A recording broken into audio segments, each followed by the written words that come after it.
Welcome back to the Jeff and Bill Show. If you've read the Bible, you remember the days after Jesus was crucified and then the 3 days or so that he was in the tomb. Prior to the resurrection, the disciples just got together and were like, what do we do? Now what? And I think a lot of us in the conservative movement, the Christians who loved Charlie Kirk, knew him, saw the impact that he had in this country, are reflected on what do we do now. And we're taking phone calls from folks who've known him.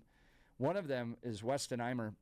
Weston is a youth activist, leader in the Republican Party, conservative movement here in Colorado, and has known Charlie for years. He's joining us now. Weston, honored to have you on the Jeff and Bill Show. Thank you. Yes, thanks for calling.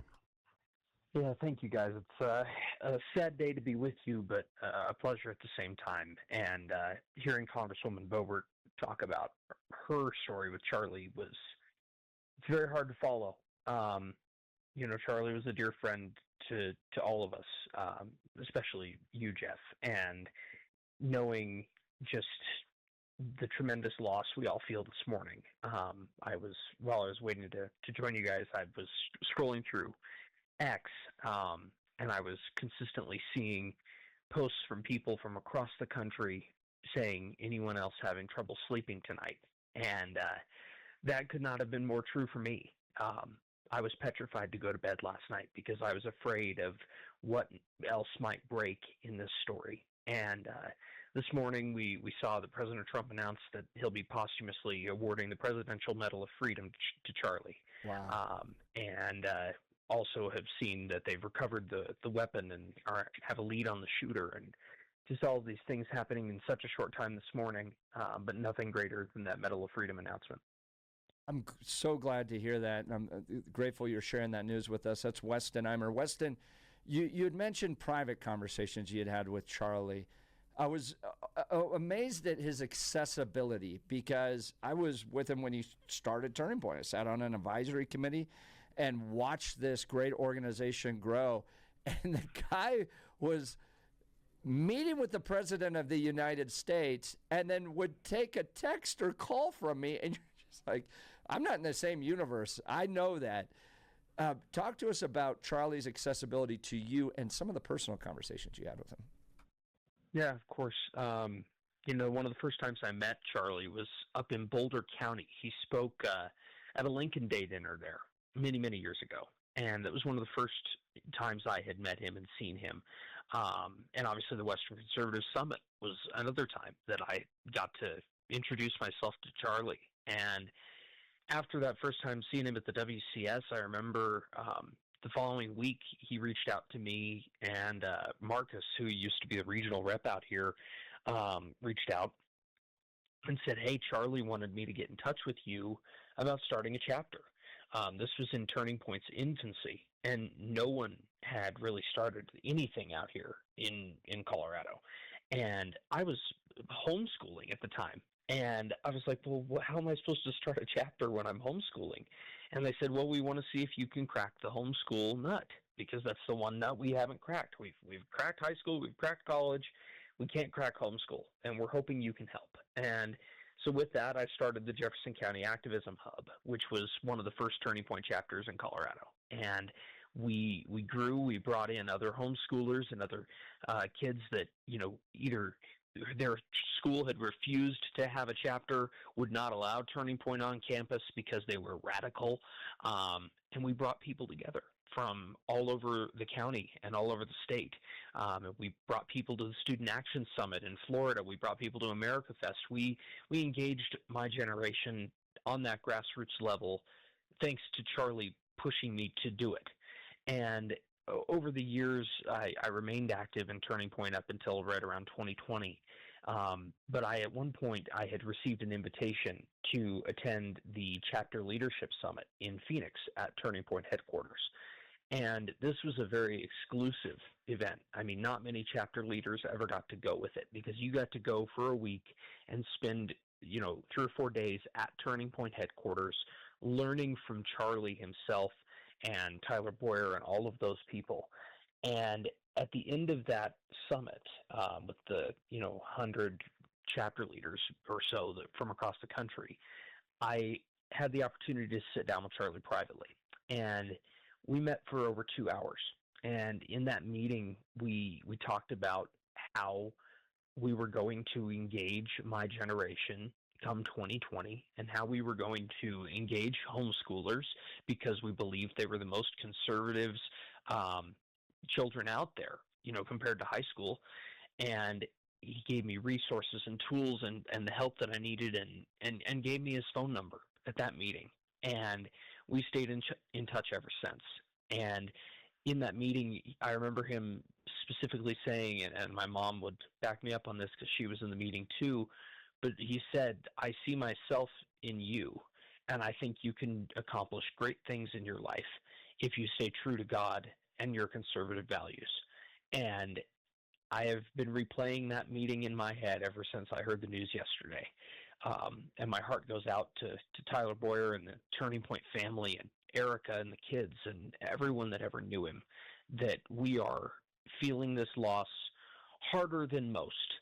And it's what we do with that pain and that hurt that will canonize Charlie in history.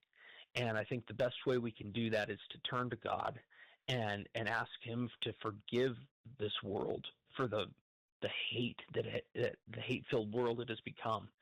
And it's my hope that over the weekend we can all gather together and celebrate Charlie's life in a way that he would be honored, and nothing else. Not about politics, not about personal fame or fortune, but just to remember Charlie for the man he was that had such an impact on so many lives.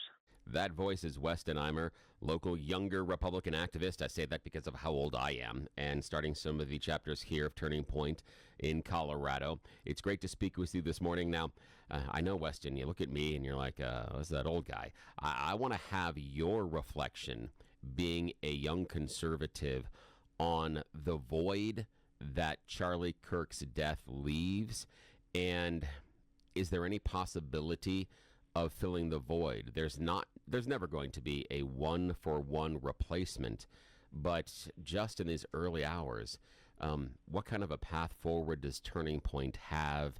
How do they put things back together? And just your reflections on what the movement means, because we can't let it fall to the wayside. But now it's a question. How do we fill the void of a loss of someone like Charlie Kirk, in your mind? I think Tyler Boyer said it best. He posted this morning on X that it is his hope that millions of young Charlie Kirks have been born out of this tragedy. And I think that is the only way that we fill this void. I know that I echo my colleague Brylan Hollyhand, who was the chair of the Youth Advisory Council while I was a member with the RNC, that we intend to take up that mantle and that torch and carry it across the finish line in 2026 and 2028 and beyond, because we cannot let Charlie have died in vain. Charlie was a martyr for our cause now. That's the bottom line. He was a martyr for the Christian faith, a martyr for the conservative movement. And we must all, as Gen Z conservatives, whether we have a platform or not, go out onto our campuses and go out into our communities and champion the values that he was so proud for, that he lived and died for. That is what we must do now. And that void will never be filled, Bill. The void that Charlie has left in our hearts and our minds will never be filled. There will never be another Charlie Kirk, just like there will never be another Rush Limbaugh. And it is incumbent on all of us in the conservative movement to carry forward his agenda and his torch of engaging Gen Z. And it's my hope that in some small part I can help fill that void, but I'll never be able to fill his shoes, and no one will. Oh, Weston, that's amazing, and I appreciate the personal just insight on how you're feeling and what's going on with Turning Point. And I think you're right that there's no way that you can possibly fill the void left by Charlie. And what hurts me a lot, just being, the fact that I'm an older guy in my reflection on where I am in my life, is that the loss of the path that Charlie still had to walk, what he had in front of him, and the loss of all that opportunity weighs heavy on all of us this morning. Yes, it does. And for me, what hurts the most is I know how much Charlie talked about how the fatherless epidemic was hurting our generation and how you needed a father in the home. And as someone who had a father who was no good, that it probably was as close to not having one as it could be when you have a dad, that knowing that his children will now grow up without their dad is one of the hardest things that I've been dealing with. I can't stop thinking about Erica and the kids, and that little girl was his world, and his little boy that he just had, that him and Erica just had, that just joined this world, will now grow up never knowing his father. And thinking about that is a very hard thing for a lot of us. And I just think about that epidemic of the fatherless America, and I think that that's a large reason that we're seeing the violence we are. You had Evergreen yesterday, and then in Utah, of course, that the destruction of the family unit Charlie believed was going to be the detriment of America. And I think that there's no greater example than what happened yesterday to prove that that is a major part of the issues we're facing in this country. That's Weston Imer reflecting on his personal friendship, his time, and the impact of Charlie Kirk upon his assassination that took place yesterday. Weston, it means a lot to us that you took time to call us and reflected on Charlie. It's helping all of us process. A lot of text messages coming in appreciating you as well. We appreciate taking time. Yeah, thank you, sir. so much. Yeah, thank you, Jeff and Bill, and light a candle and keep Charlie in your hearts, and we'll keep everyone posted on if we get something put together this weekend. We're in works right now, Jeff and myself and a couple others in Colorado that really cared for Charlie, and we'll update everyone as soon as we have more information. Yeah, please let us know. Please. Weston Imer. All right, we'll continue. You're listening to the Jeff and Bill Show. This is Denver's talk leader, News Talk 710, KNUS.